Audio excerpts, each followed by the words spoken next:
कवाली थी वो, कवाली थी वो, नहीं वो कवाली थी वो। बैठ जाओ सब, बैठ जाओ सब, बस भाई इस्लाह करने के लिए बैठा हुआ हूं, बैठ जाओ, बैठ जाओ। नहीं वो गलत है, जो कुछ हुआ वो गलत है, जो कुछ हुआ वो गलत है, जो कुछ हुआ वो गलत है, नहीं है। हाँ हाँ, क्या यहाँ तो नाच को सुनना चाहता है वो, नाच को सुनेगा वो, नाच को सुनेगा, नाच को सुनाओ, दीनी मजलिस में नाच कराओगे तुम। बैठ।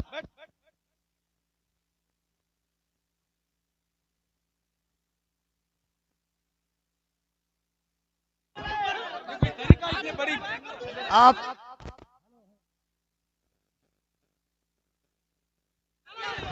हेलो हेलो, जब मुफ्ती साहब को मालूम था कि शब्बीर बरकाती आ रहे हैं तो मुफ्ती साहब को आना ही नहीं चाहिए था, यहाँ आना ही नहीं चाहिए था। हज़रत आपको ऐसे जलील नहीं किया जाता, मुफ्ती साहब ऐसे जलील नहीं किया जाता किसी को, ये इस्लाम नहीं है। नहीं मुफ्ती साहब, मैं भी जलसा पढ़ रहा हूँ, ऐसे जलील एक मेहमान को इस तरह जलील नहीं किया जाता है, ये कोई मुआवजा नहीं है। आप जान रहे थे कि शब्बीर आ रहा है। हजरत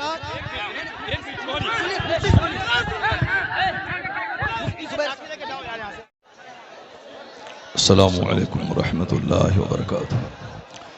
नहमदुहु व नुसल्ली व नुसल्लिमु अला रसूलिहिल करीम, अम्मा बअद, फ़अऊज़ु बिल्लाहि मिनश शैतानिर रजीम, बिस्मिल्लाहिर रहमानिर रहीम। इन्ना दीना इंदल्लाहिल इस्लाम, सदक़ल्लाहुल अज़ीम व सदक़ रसूलुहुन नबियुल करीम, व नहनु अला ज़ालिका लमिनश शाहिदीन व शाकिरीन वल्हम्दुलिल्लाहि रब्बिल आलमीन। सामीन व हाज़रीन, सारे लोग बैठ जाएं। जनाब मौलाना क़सीमुद्दीन साहब ने बहुत ज़बरदस्त मजमा जमा किया और हज़ारों की तादाद में सारे लोग आ गए। बिहार को बदनाम मत करो, तुम्हें मालूम है जिनका हाथ चूम रहे हो तुम, ये गुजरात में जाके तुम्हें गाली देंगे। सच कह रहा हूं, जिनका तुम हाथ चूम रहे हो, जिन पर तुम पैसे लुटा रहे हो, ये गुजरात में जाके तुमको गाली देंगे। समझ रहे हो तुम? अगर अपनी इज्जत बचाना चाहते हो तो सब बैठ जाओ। अगर तुम्हें पूर्णिया की इज्जत प्यारी है, सुन्नियत की इज्जत प्यारी है, बिहार की इज्जत प्यारी है, अपने उलमा की इज्जत प्यारी है, तो सब बैठ जाओ। सारे लोग बैठ जाओ, सब बैठो, सब बैठो, बैठ जाओ, सारे लोग बैठ जाओ, भागो मत। तुम्हारी वजह से बरेली शरीफ में हम लोगों की बेइज्जती हो रही है, तुम्हारी वजह से गुजरात में हम बिहारियों को गाली दी जा रही है, तुम्हारी वजह से राजस्थान में हम बिहारियों की इज्जत मिट्टी में मिलाई जा रही है। लोग यही बोलेंगे कि साहब कई लाख रुपए का जलसा हुआ और वहां सिर्फ शब्बीर बरकाती की नात सुनी गई और सारे लोग भाग गए। इसका मतलब बिहार पूर्णिया के जलसे का मतलब मेला। तुमसे ज्यादा मजमा हिंदुओं के मठ में होता है। तुम बहुत मस्त हो कि बहुत बड़ा मजमा हो गया, तो मैं मालूम है कि तुमसे बड़ा मजमा हिंदुओं के मठ में होता है, उसके मंदिरों में होता है। दुर्गा पूजा में इससे बड़ा मजमा था, दीपावली में इससे बड़ा मजमा था, और जहां कव्वाली की महफिल होती है वहां इससे बड़ा मजमा होता है। तो मजमा होने पे ज्यादा इतराने की जरूरत नहीं कि मेरा जलसा कामयाब हो गया। तुम्हारा जलसा 100% फलाफल। ये शहरयार रजा कादरी बोल रहा है, जो हिंदुस्तान के हर हर खित्ते और हर हर शहर में जा रहे हैं, और मैं कह रहा हूं कि 100% तुम्हारा जलसा फला। तुम सिर्फ कव्वाली सुनने आए थे, वही जो दिन रात तुम मोबाइल में सुनते हो वही सुनने के लिए आए थे। इसी का नाम जलसा है, इसी का नाम कॉन्फ्रेंस है, इसी का नाम सीरत का जलसा है। वो तो हम फंस गए मजमे में, हम बैठ गए। मुफ्ती जुबैर साहब भी फंस गए जो मजमे में बैठ गए। हम अपनी बरात का इजहार करते हैं जो कुछ हुआ। मुफ्ती साहब किबला भी अपनी बरात का इजहार करते हैं, ताकि कल मत बोलना कि मनाज़िर अहले सुन्नत काज़ी सीमांचल बैठे हुए थे, उनके सामने मुजरा हो रहा था। हम लोग इससे बरी हैं। अगर रास्ता होता निकलने का तो हम निकल गए होते, वो रास्ता नहीं था, भीड़ की वजह से हम कुचल जाते, इसलिए हम नहीं निकले, मुफ्ती साहब भी नहीं निकले।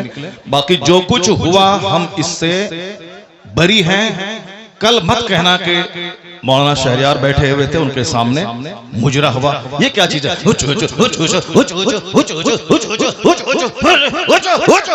क्या है ये? क्या है ये? तुम लोग कल दियोबंदी हो जाओगे, मैं दावे से कहता हूं। और दियोबंदी कल मजाक उड़ाएगा पूर्णिया का। तुम्हें मालूम है कि आसपास में सारे गैर मुकल्लिद हैं, ये सब कल मजाक उड़ाएंगे बरेलवियों के जलसे का। कहेंगे बरेलवियों का जलसा ये होता है, बरेलवियों का जलसा यही होता है। क्या चीज है? क्या ये नाथखानी है? यही नाथखानी है। ये इको हटा दो, उसके बाद क्या? इको तुम हटा दो, मेरे मदरसे का बच्चा इससे अच्छी नाच पढ़ता है, अरबी कॉलेज का बच्चा इससे अच्छी नाच पढ़ता है। ये हुचुड़ का नाम नाथखानी है। क्या किया तुमने? सुन्नियत को बदनाम किया, बरेलियत को बदनाम किया, मसलक के आला हजरत को बदनाम किया। रात के कितने बज रहे हैं? 2:10। कितने बज रहे हैं? टाइम देखो तुम, रात के 2:10 हो रहे हैं। 2:10 हो रहे हैं। मालूम है क्या हुआ इसमें? पब्लिक का चंदा इसीलिए हो रहा है। बैठ जाओ, अगर बिहार की इज्जत प्यारी है तो बैठ जाओ, अगर पूर्णिया की इज्जत प्यारी है तो बैठ जाओ। यह डांस करने के लिए जलसा होता है, चंदा होता है, बैठ जाओ सब। नाथखानी वो नहीं है जो तुमने सुनी है, नाथखानी वो नहीं जो तुमने सुनी है। भीड़ जुटाने का नाम जलसा है क्या? बैठ जाओ सब। अब अगर नात तुमने सुनी थी, उसको तुमने नात कहा था अपने हिसाब से, तो तकरीर कौन सुनेगा? कुरान की बात कौन सुनेगा? हदीस की बात कौन सुनेगा? इस्लामी तालीमात के बारे में कौन सुनेगा? अगर तुम नात सुने थे, बैठे रहते, तकरीर सुनते, तब होता कि चलो भाई पूर्णिया के लोगों ने नात भी सुनी और तकरीर भी सुनी। अभी वो बैठने जा रहा है कि तुम सब उठ के भाग रहे हो।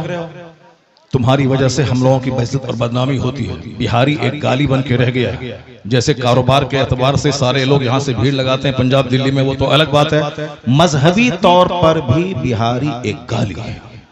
जिसका हम हाथ चूमते हैं, जिसका हम पैर चूमते हैं, वो हमारे जलसों की हरकतों को बयान करते हैं। वहां तकरीर नहीं होता। अभी मैं 4 दिन पहले हैदराबाद में था, वहां मेरी 2 घंटे की तकरीर हुई, एक बंदा नहीं उठा।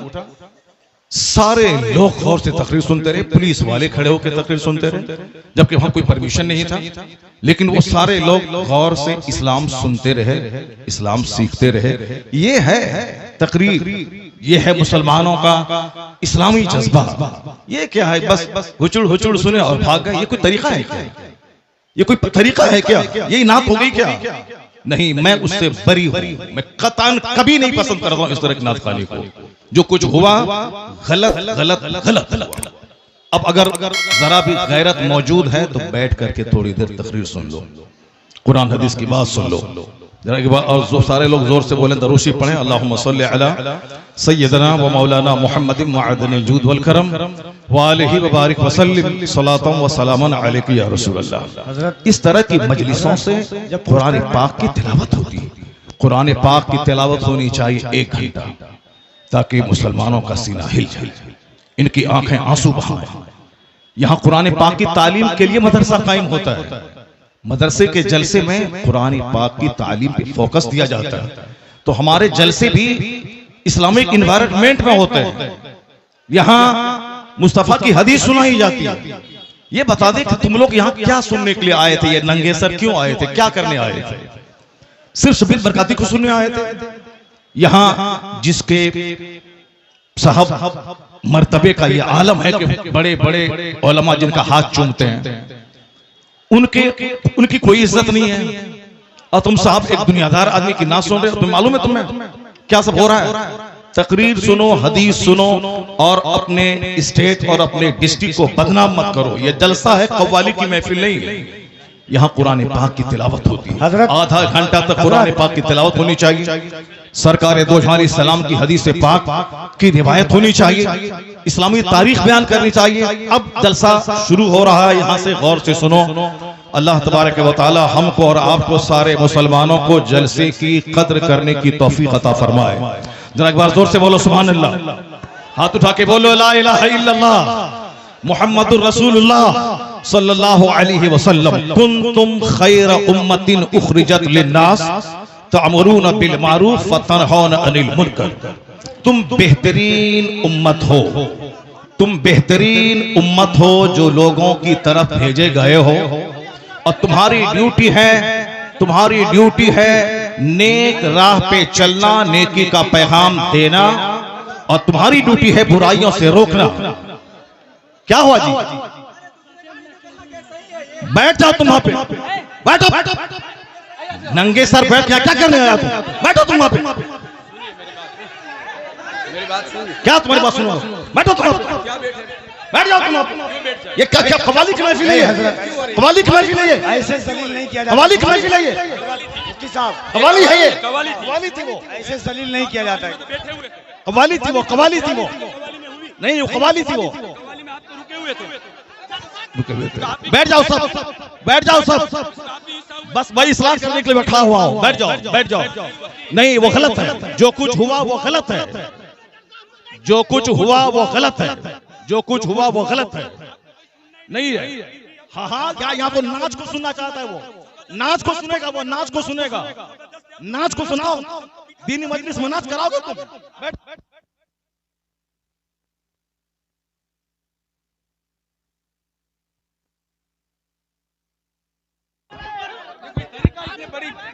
आप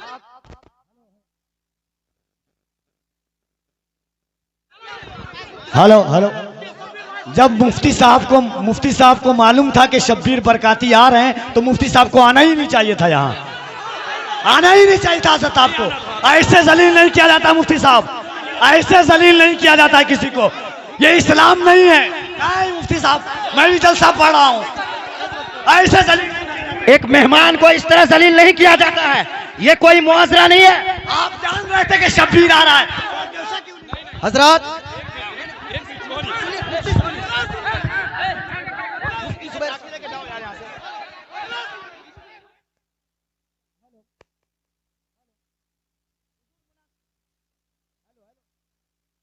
हेलो हेलो हेलो, शांति हो जाइए, शांति हो जाइए, बैठिए बैठिए, शांति रखिए, बस बस बैठिए, आप लोग बैठिए, शांति बनाइए, आप लोग पहले शांति बनाइए। Hello hello hello mic. आप लोगों के बीच अल्लामा तौसीफ रजा साहब स्टेज पे हैं, कम से कम इस बात का ख्याल रखिए। तौसीफ मिल्लत आ चुके हैं। कैमरे में जितने लोगों ने कैमरे में वीडियोस को कैद किए हो, खुदा के वास्ते अगर आप मुसलमान हैं, कोई भी यूट्यूबर या किसी के मोबाइल फोन में अगर ये वीडियो अभी की बनी है, खुदा के वास्ते आला हजरत के बेटे के सामने आप सभी हजरात वीडियो को डिलीट करें। खुदा के वास्ते अगर कोई भी मुसलमान यहाँ पर भाई वीडियो बनाए, ये बैठ जाइए। अस्सलामु अलैकुम।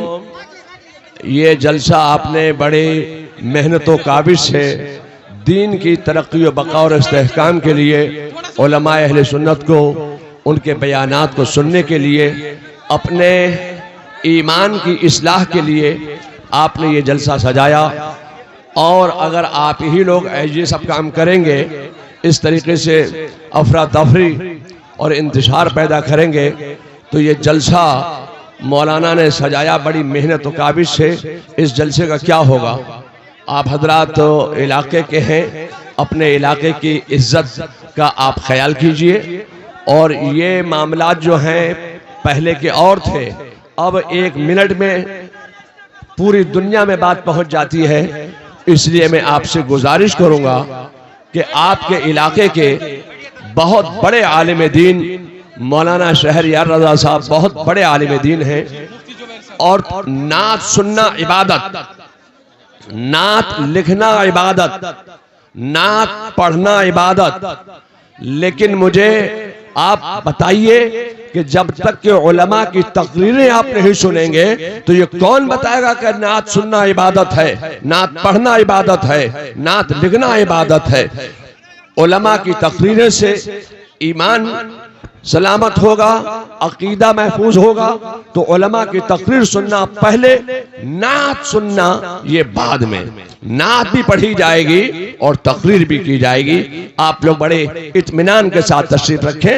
हजरत मौलाना शहरयार रजा साहब का खिताब नायाब दस्तयाब होगा इंशाअल्लाह। बैठ जाएं सारे लोग, बैठ जाएं। हुजूर पीर तरीक़त अल्लामा मौलाना तौसीफ रजा खान साहब क़िबला मदजुल अली नबीर आला हजरत, ये आला हजरत के शहजादे हैं। इन्होंने यहाँ आने के बाद आपको नसीहत की कि नात खानी भी हो मगर तकरीर सबसे पहले होनी चाहिए। मैंने आपकी इन अदाओं की वजह से मुझको नाराजगी हुई, क्योंकि तकरीर ना सुनने के बाद सारे लोग यकबैक खड़े हो गए। ये जलसे की तौहीन है, हमारे इलाके की तौहीन है। इसलिए यह जलसा है, सीरत की महफिल है, इस्लाह ईमानो अमल कॉन्फ्रेंस है। अब जरा थोड़ी देर मेरी गुफ्तगू सुने, उसके बाद दस्तारबंदी का मंजर होगा और हुजूर पीर तरीक़त का खिताब नायाब होगा। अल्लाह तबारक व तआला हमारे इलाके के सारे मुसलमानों को अपने उलमा की कद्र करने की तौफीक अता फरमाए। मैंने कहा था ना कि हमारी बेइज्जती होती है, हमारी तौहीन होती है, हमारे जलसे का वक़ार मजरू होता है। हम लोग चारों तरफ से घिरे हुए हैं बदअकीदों के बीच में। हमारा कल मजाक उड़ाया जाएगा, हमारे जलसे का मजाक उड़ाया जाता है। तो हमें सिर्फ आपकी इन अदाओं की वजह से तकलीफ होती है कि मैंने कहा ना कि जिस तरह आपने नात सुनी थी उसी तरह बैठ के आप 1 घंटे की तकरीर सुन लेते, ताकि पूरे हिंदुस्तान के लोग जानते कि वहां नात भी सुनी जाती है और तकरीर भी होती है। अब जरा गौर से सुनिए, हमारे ताल्लुक से कुरान शरीफ में कहा गया है कि कुंतुम खैर उम्मा, तुम बेहतरीन उम्मत हो, लोगों की तरफ भेजे गए हो। तुम्हारी ड्यूटी है खुद नेक बनना, दूसरों को नेक बनाना। तुम्हारी ड्यूटी है खुद बुराइयों से बचना, दूसरों को बुराइयों से बचाना। ये हमारी क्वालिटीज को कुरान शरीफ में बयान किया गया है कि you are the best community, तुम बेहतरीन उम्मत हो। और बेहतरीन क्यों हो? इसीलिए हो कि तुम्हारा काम ही है नेक बनना, दूसरों को नेकी का पैगाम देना। तुम्हारी जिम्मेदारी है खुद बुराई से बचना और दूसरों को बुराई से बचाना। दूसरे लोग खाने पीने पैदा हुए हैं, दूसरे लोग मौज मस्ती करने पैदा हुए हैं, दूसरे लोग शराब पिएं, बदकारी करें, सूद खाएं, उससे क्या मतलब है? उसको मरने के बाद हिसाब किताब का कोई खौफ ही नहीं है। ये सारी बातें हम मुसलमानों को सोचना है। सरकार दो जहां की हदीस है कि ला तज़ूलु क़दमा अब्दिन हत्ता युसअल अन अर्बईन। आका फरमाते हैं कि क़यामत के दिन बंदे का पांव अपनी जगह से 1 इंच नहीं हटेगा, 1 इंच नहीं हटेगा जब तक के 4 चीजों का उससे सवाल न हो जाए। जब तक के 4 चीजों का उससे सवाल न हो जाए। सबसे पहला सवाल होगा अन उमरिही फीमा अफना, यानी अपनी यह कीमती जिंदगी तुमने किस काम में गुजारी। ये तो हर मुसलमान को समझना होगा कि हम अपना बहुमूल्य जीवन सर से लेके पांव तक महासंख्यों रुपए से ज्यादा कीमती पार्ट्स अल्लाह ने दिए। जो लोग गूंगे हैं, बात नहीं कर सकते, उनको देखने के बाद अपनी जबान की अहमियत समझें। जो लोग अंधे हैं, देख नहीं सकते, उनको देखने के बाद अपनी आंख की अहमियत समझें। जो लोग पागल हैं, समझ नहीं सकते, उनको देखने के बाद अपनी अक्ल की अहमियत समझें। जिसके पास हाथ नहीं है वह लूल्हे को देखकर अपने हाथ की अहमियत समझे। जो लोग लंगड़े हैं, जो चल नहीं सकते, उनको देखने के बाद अपने पांव की अहमियत समझें। जो अरबों में खेलने वाले 2 रोटी खा के पचा नहीं सकते, उनको देखकर 10 रोटी खाने के बाद पचाने की जो मशीन अल्लाह ने पेट की शक्ल में दी है, उसका महत्व समझें। हुजूर फरमाते हैं क़यामत के दिन इन सारी नेमतों के बारे में सवाल होगा। तुमने अपने पांव का कैसा इस्तेमाल किया, तुमने अपनी जबान का कैसा इस्तेमाल किया, तुमने अपने हाथ का कैसा इस्तेमाल किया, तुमने अपनी आंख का कैसा इस्तेमाल किया। सारी जिंदगी के बारे में सवाल होगा। नाच तमाशे में जिंदगी गुजारी या कुरान की तिलावत में गुजारी? तुमने सिर्फ वक्ती लज्जत की खातिर तुमने इंजॉय किया या तुमने रात में तहज्जुद के वक्त उठ के अल्लाह के खौफ से आंसू बहाया? ये सवाल होगा सारी नेमतों के बारे में। यह कीमती जिंदगी किस काम में गुजारी? हमें मुशरिकों के नाचने गाने से कोई एतराज नहीं, हमें यहूद और नसारा के नाच गाने से कोई एतराज नहीं है, हमें बुद्ध और जैन के नंगे रहने से कोई एतराज नहीं है। हमें सिर्फ मुसलमानों से कहना है कि हमारे पैगंबर ने कहा है कि कयामत के दिन 1 इंच अपनी जगह से हट नहीं पाओगे जब तक के 4 सवालों का जवाब नहीं दे दो।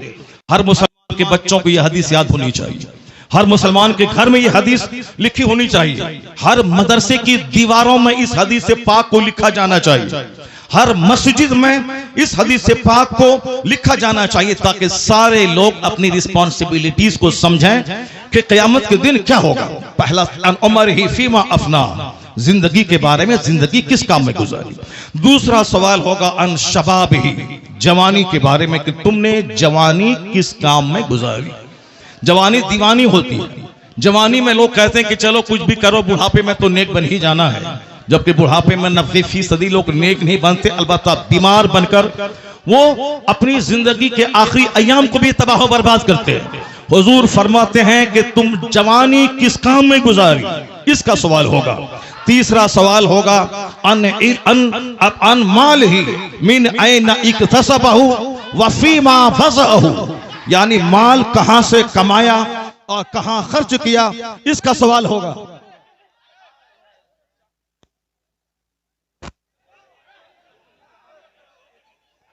चलो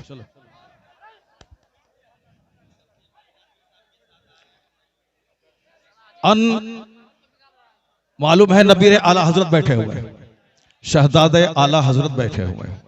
अदब करना, डिसिप्लिन, ये हमारा फर्ज होना चाहिए। माइक की आवाज दो, माइक की आवाज दो। हजरत कह रहे हैं कि आप बोलते रहिए। बैठ जाओ, बैठ जाओ, बैठ जाओ, बैठ जाओ, बैठ जाओ। हुजूर फरमाते हैं कि माल के बारे में सवाल होगा। अब माल ही मिन ऐन इक्तसबहु व फीमा फज़अहु, तुमने माल कहां से कमाया और किस रास्ते में खर्च किया, यह सवाल क़यामत के दिन होगा। चौथा सवाल होगा जो कुछ तुमने जाना, जो कुछ तुमने खिताब के जरिए सुना, जो कुछ तुमने पढ़ा, उस पर कितना अमल किया। ये बुनियादी बातें हैं, हर मुसलमान को मालूम होना चाहिए। नमाज पढ़ना फर्ज आजम है, यह हर मुसलमान को मालूम होना चाहिए। रोजा रखना बहुत बड़ा फर्ज है, हर मुसलमान को मालूम होना चाहिए। जलसा करना फर्ज नहीं है, वो तो दीनी तालीम का एक जरिया है कि रात भर मैंने, साल भर मैंने क्या किया, बस उसी हमारी कारकर्दगी को लोगों के सामने रख देना है कि हमने साल भर तक आपकी ज़कात, आपके खैरात, आपकी खैरात, आपके सदकात का क्या हमने इस्तेमाल किया।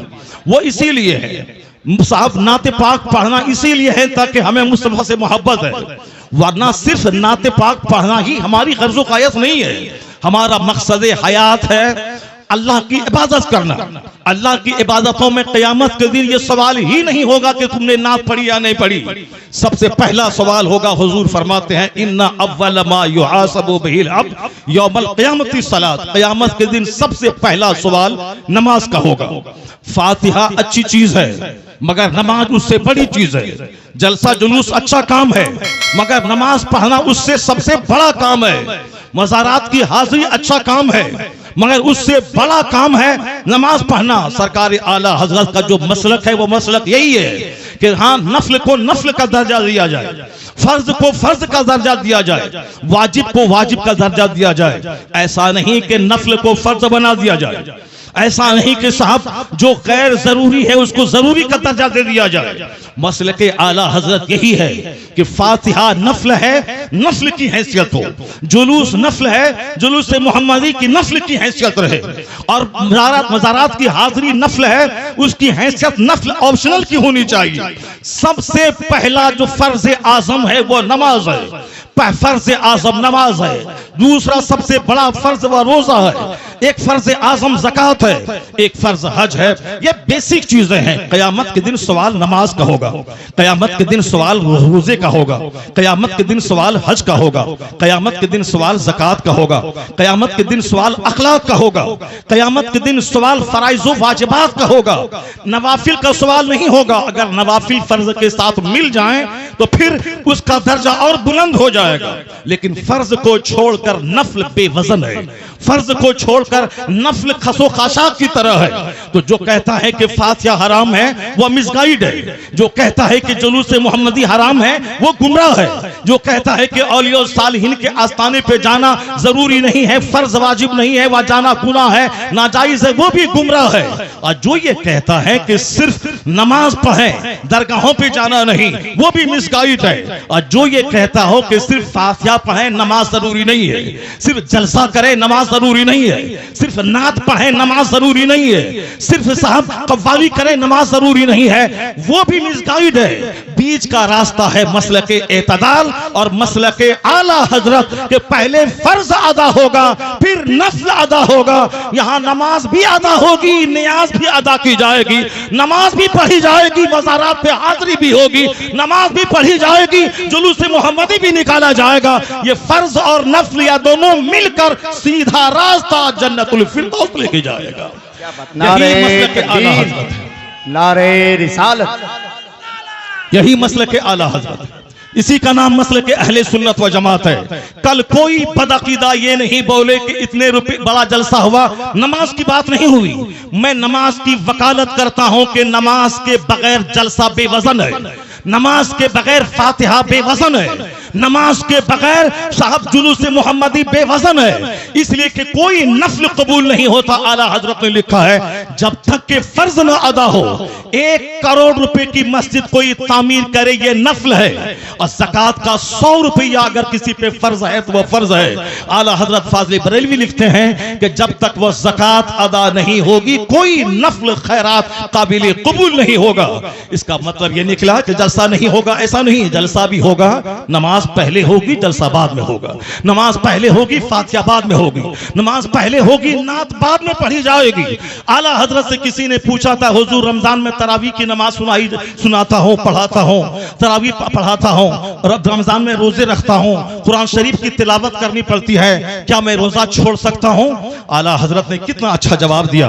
कहा बहुत सारे लोग हैं जो रोजा भी रखते हैं और कुरान पाक भी सुनाते हैं। अलबत्ता रही बात कि जो कुरान रोजा रख कर कुरान नहीं सुना सकता है उसको मालूम होना चाहिए कि तरावी की नमाज फर्ज नहीं है, तरावी की नमाज वाजिब भी वित्र की तरह नहीं है, तरावी की नमाज सुन्नत मुअक्कदा है। अगर किसी ने पढ़ा तो फर्ज छोड़ने के बराबर, किसी ने नहीं पढ़ा फर्ज छोड़ने के बराबर गुनाह नहीं होगा। जमात से नमाज पढ़ना ये क्या है, मुअक्कदा अल किफाया है। अगर जमात मस्जिद में तरावी की हो गई और फिर सारे लोग अपने घर में कुछ लोग पढ़ लिए, घर में पढ़ने वाला मुजरिम नहीं होगा। लेकिन अगर जोहर की जमात छोड़ दिया वह मुजरिम होगा। कहते हैं कि जो चीज फर्ज है रोजा उसको छोड़कर ये तरावी की बात कर रहा है। बेहतर यही है कि वह तरावी अगर नहीं सुना सकता है अलम तरा कैफा से लेके कुल बिरब्बिन नास तक इसको पढ़ के अपनी तरावी पढ़ ले मगर रोजा ना छोड़े, क्योंकि रोजा फर्ज है, तरावी की नमाज सुन्नत है। ये फर्ज को फर्ज समझा जाए, नफल को नफल समझा जाए। जुनून और मजनू बन के ये न बताया जाए जलसे और जुलूस और अपने आलिमों की तौहीन नहीं की जाए। हमारी सबसे बड़ी विडंबना यही है कि हम लोग गैर जरूरी को जरूरी समझते हैं। अल्लाह पर विश्वास करें, अल्लाह रब्बुल इज्जत ही इज्जत देने वाला, वही बंदों को जलील करने वाला, वही मदरसों को तरक्की देने वाला, वही लोगों के दिलों में अल्लाह ही मोहब्बत डालने वाला है। बेशुमार लोगों ने बड़े बड़े जलसे किए, मदरसे में तालीम नहीं हुई, वह मदरसा उजड़ गया। मैंने मुख्तसर सी जिंदगी में इसको देखा है। लेकिन जिन लोगों ने मेहनतें की, 5 साल के बाद जलसा किया और अगर अच्छे अच्छे आलिम, अच्छे हुफ्फाज उन्होंने दिया, उसके पास बच्चों के रखने की जगह नहीं है, इतने बच्चे हैं कि वो रख नहीं सकता है। असल क्वालिटी इल्म की है, असल क्वालिटी है आप बच्चों को अच्छी तालीम दीजिए, एजुकेशन दीजिए, न कि बहुत बड़ी भीड़ भाड़ जुटा करके और अपने मदरसे को फरोग दिए। मदरसा फरोग पाता है इल्म से। मैं तमाम सुन्नी मदारिस के लोग जिम्मेदारों से कहता हूं तालीम पे फोकस दें, दरसगाह पे फोकस दें, अच्छे आलिम को रखें, अच्छे उफाज को रखें। अगर एक बच्चा फारिग हुआ, अगर सही ढंग से कुरान सुनाया तो सारे लोग यही कहेंगे ये बता दे तू किस मदरसे में पढ़ा है, तेरा उस्ताद कौन है। यानी वही एक बच्चा आपका सबसे बड़ा प्रचारक हो जाएगा, वही एक बच्चा आपके मदरसे की खूबियों को दूसरों के सामने एग्जीबिशन करने करने वाला एक जबरदस्त अलमबरदार हो जाएगा।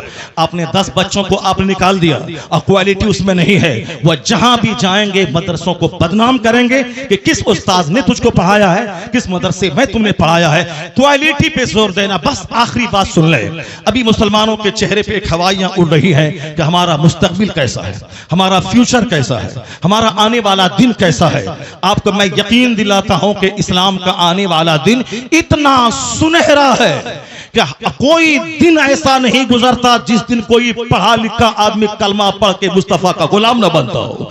कोई दिन ऐसा नहीं गुजरता जिस दिन अमेरिका जैसे हाईली क्वालिफाइड और तरक्की याफ्ता मुल्क का कोई एक दानिश्वर कलमा पढ़ के मोमिन न होता हो। या जोश में ये बातें नहीं बोली जाती है, बल्कि ये बातें दलाइल और प्रूफ के साथ की जाती हैं। आप अगर पढ़े लिखे आदमी हैं, हमारे बच्चे स्कूल कॉलेज में पढ़ते हैं, मैं उन बच्चों को कहता हूं, एक नाम आपने सुना होगा जॉन डी रॉकफेलर का।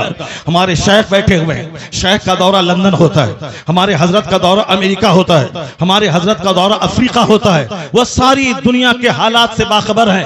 मैं अपने शेख को कहता हूं कि जॉन डी रॉकफेलर वह दुनिया का सबसे पहला अरबपति, आज की तारीख में बेशुमार अरबपति हैं, टाटा, बिरला, जिंदल, मित्तल, अडानी, अंबानी, ये सारे के सारे अरबपति हैं। लेकिन जॉन डी रॉकफेलर वह दुनिया का सबसे पहला अमेरिका का अरबपति, मिलियनियर नहीं बिलियनियर यानी अरबपति, जिनके पास खरबों की दौलत थी। 53 साल की उम्र में वो खरबपति बीमार हो गया। बीमार होने के बाद अब उनको लगा कि अब जैसे कि मैं मर जाऊंगा। जब मर ही जाऊंगा, अक्सर आजकल ये डिप्रेशन का मर्ज बढ़ रहा है औरतों में भी और मर्दों में भी। औरतें भी कहती हैं कि अब मुझको ऐसा लगता है कि मैं मर जाऊंगा, मर्द भी कहते हैं कि थोड़ा सा बीमार हुआ, बुखार हुआ और लगता है कि जैसे कि अब मैं मर जाऊंगा। ये मरने की बातें तो अब ठीक है, अच्छी बात है, मैं मर जाऊंगा, लेकिन मरने के बाद जहां जाऊंगा वहां के लिए तो काम बढ़ा देना चाहिए, वहां की इबादत बढ़ा देनी चाहिए। सिर्फ खौफ है कि मेरे बच्चों का क्या होगा, मेरी बच्ची का क्या होगा। नहीं, अक्लमंद वो है जिसको लगे कि अब मैं मर जाऊंगा तो उसको इबादत बढ़ा देनी चाहिए, सजदा बढ़ा देनी चाहिए, तिलावत बढ़ा देनी चाहिए, गुनाहों से सच्ची तौबा बढ़ा देनी चाहिए। ये होना चाहिए, ना के साथ बाल बच्चों के खौफ में मौत से घबराना चाहिए। वमन यतवक्कल अलल्लाहि फहुव हस्बुह, जो अल्लाह पे भरोसा करता है अल्लाह उसके लिए काफी होता है। कुरान में आया है ला तक़तुलू औलादकुम खश्यता इमलाक, गरीबी के डर से बच्चों को कत्ल मत करो, मैं तुझे भी रोजी देता हूं, तेरे बच्चों को भी रोजी दूंगा। रोजी देने वाला अल्लाह है। वो अमेरिका का खरबपति, उसने सोचा कि अब जब मुझको मर ही जाना है तो अब क्यों नहीं सदका तो खैरात करके मैं मरूं। अपनी दौलत का एक बड़ा पार्ट मेडिकल एक्सपर्ट के खर्च पे उन्होंने डोनेट किया कि नई नई बीमारियां और उसके इलाज और ट्रीटमेंट दरियाफ्त करने के पीछे मेरी दौलत का एक बड़ा हिस्सा खर्च होगा। उन्होंने एक स्कूल बनवाया, गरीबों, मिस्किनों, माजूरों, बेवाओं के बच्चे स्कूल में पढ़ेंगे, फ्री तालीम। उन्होंने एक बहुत बड़ा हिस्सा अपनी दौलत का हॉस्पिटल पे वक्फ किया, यहाँ गरीबों, मिस्किनों, माजूरों, कम पैसे वालों का इलाज होगा। यानी अपने पैसे को गरीबों के लिए, सोशल वेलफेयर के लिए, चैरिटी के लिए उन्होंने दरवाजा खोल दिया। उसको ऐसा महसूस हुआ 2-3 महीने के बाद कि अंदर से उसका कैंसर का जख्म हल्का हो रहा है। ये द टाइम्स ऑफ इंडिया जो हिंदुस्तान का अंग्रेजी अखबार है, हमारे बच्चे तो एमए करने के बाद भी एक जुमला अंग्रेजी नहीं बोलते हैं। जिसको होना था डीएम वो चपरासी की भी नहीं बन पाए, जिनको होना था साइंटिस्ट वो गली कूचे का दिल फेंक आशिक बन गया। अमेरिका का यहूदी 1-1 मिनट का सही इस्तेमाल करके दुनिया को माइक्रोफोन दे, दुनिया को हवाई जहाज दे, और हमारे वो बच्चे जिसके पास थी मेरिट डीएम बनने की, वह सिर्फ मोबाइल चला चला करके वो बच्चे हमारे गली कूचे के दिल फेंक आशिक बन गए, किसी काबिल नहीं रहे। एक बच्चा हिंदुस्तान का अगर आईएएस ऑफिसर बनता है तो 40 करोड़ मुसलमानों का कलेजा ठंडा हो जाता है। वह कमा के अपने बाप को देगा, मगर नाम पूरी मुस्लिम सोसाइटी का होता है। हमारी मेजॉरिटी हमारे नौजवानों की मोबाइल चला चला के डीएम तो नहीं बनी, अलबत्ता अपनी जवानी में आग लगा दी, अपनी सोच और फिक्र में आग लगा दी, अपने अपने अपने सेहत सेहत को तबाह बर्बाद कर दिया, अपने खानदान की नाक मिट्टी में मिला दी। मोबाइल का इस्तेमाल जरूरतन हो, 24 घंटे उसमें घुस के न रहे। टॉयलेट का इस्तेमाल जरूरत हो, 24 घंटे टॉयलेट में घुसने वाला तबाह बर्बाद हो जाएगा, सेहत खत्म हो जाएगी।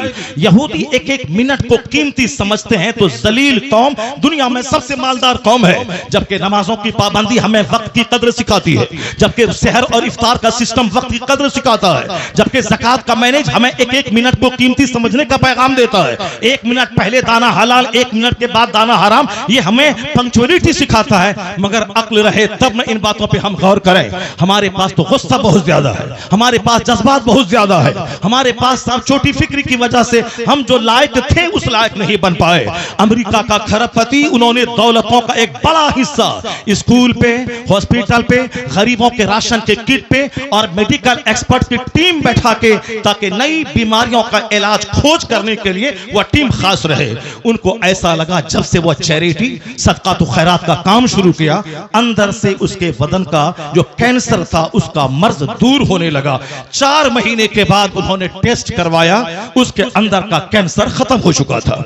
अब वो शख्स दुनिया वालों को बताया कि दुनिया वाला गवाह रहे, दुनिया वाला गवाह रहे कि चैरिटी से बीमारी का इलाज होता है, सदका से बीमारी का इलाज होता है, खैरात से बीमारी का इलाज होता है। उन्होंने कहा खैरात से बीमारी का इलाज, बीमारी के इलाज के जितने तरीके हैं उसमें सबसे बड़ा तरीका यह भी है कि चैरिटी और खैरात से बीमारियों का इलाज होता है। सदका तो खैरात से मरीज सेहतमंद होते हैं, सदका तो खैरात से मरीज सेहतयाब होते हैं, सदका तो खैरात से मरीज सेहतयाब होते हैं। उन्होंने सारी दुनिया को बताया। हमारे शेख आ गए, एक दूसरे शेख की आमद हो गई, जो बरकाती खानवादे के शेख हैं वो आ गए और शहजादे आला हजरत यहाँ बैठे हुए हैं। बस मेरी गुफ्तगू खत्म होने वाली है, उसको गौर से सुनेंगे तो हम पूरे हिंदुस्तान में जाते हैं, पूरे मुसलमानों का दर्द सीने में मौजूद है, कहाँ क्या हालात हैं वहां उस हालात का मुशाहिदा करते हैं। तो हम अपने गुस्से के मुजाहरे के लिए नफ्स की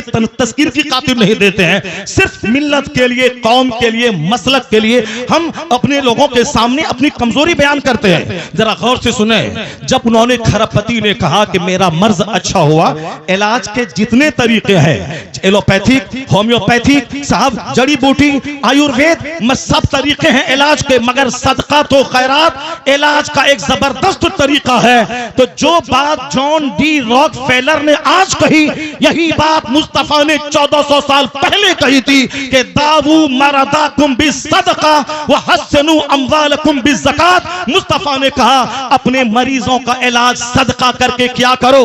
तो आज 1400 साल के बाद अमेरिका का खरबपति अपने तजर्बे से दुनिया को बताया कि सदका से एक बीमार ठीक होता है। जो बात मुस्तफा ने 1400 साल पहले कही, वो अमेरिका का क्रिश्चियन जाती तजर्बे से बता दिया कि मुस्तफा का कौल सच्चा है, मुस्तफा का मजहब सच्चा है और खैरात से इलाज होता है। तो आज जैसे दानिश्वरों के बीच मुस्तफा की हदीस की सदाकत सामने आ रही है, कलमा पढ़ने वालों की तादाद में जबरदस्त इजाफा होता चला जा रहा है।